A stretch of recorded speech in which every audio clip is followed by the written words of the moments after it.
غیر حتمی غیر سرکاری نتائج کا سلسلہ جاری۔ قومی اسمبلی کی 54 نشستوں پر آزاد امیدوار کامیاب۔ پیپلز پارٹی 40، مسلم لیگ نون 37 نشستوں پر کامیاب۔ مسلم لیگ نون کے قائد میاں محمد نواز شریف این 130 لاہور سے کامیاب، 1,71,024 ووٹ حاصل کیے۔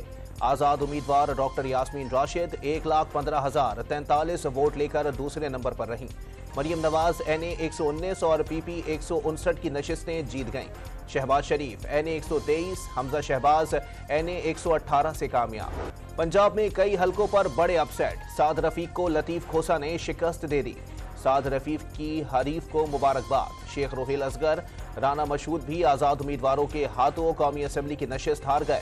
سیالکوٹ میں آزاد امیدوار ریحانہ ڈار کو خواجہ آصف پر فیصلہ کن برتری، جہانگیر ترین ملتان کی نشست ہار گئے۔ خیبر پختونخوا میں کئی بڑے برج الٹ گئے۔ غیر حتمی غیر سرکاری نتائج کے مطابق این 15 پر نواز شریف کو آزاد امیدوار گستاثب خان نے شکست دے دی۔ مولانا فضل الرحمان کو علی امین گنڈاپور نے ہرا دیا۔ نوشہرہ میں پرویز خٹک، سوات میں امیر مقام، دوئر دیر میں سراج الحق کو آزاد امیدواروں کے ہاتھوں شکست۔ آزاد حیثیت میں لڑنے والے بیرسٹر گوہر این 10 سے کامیاب۔ اسد کیسر، علی محمد خان، عمر ایوب، شاندانہ گلزار خان نے قومی اسمبلی نشستیں جیت لیں۔ کراچی سے قومی اسمبلی کا پہلا مکمل مگر غیر حتمی غیر سرکاری نتیجہ، این 332 سے ایم کیو ایم کی آسیہ اسحاق کامیاب۔ متحدہ قومی موومنٹ کا کراچی کے 18 نشستوں پر برتری کا دعویٰ۔ بلوچستان اسمبلی کے 10 حلقوں کے غیر سرکاری غیر حتمی نتائج موصول۔ جمعیت علماء اسلام 3، پیپلز پارٹی اور آزاد امیدوار 2 نون لیگ 1 نشست حاصل کر سکی۔ بی این پی عوامی اور بی اے پی کی بھی 1 نشست۔ پولنگ کا وقت ختم ہونے کے کئی گھنٹوں بعد بھی نتائج تاخیر کا شکار۔ انتخابی نتائج میں تاخیر رابطے میں مسائل کے باعث ہوئی۔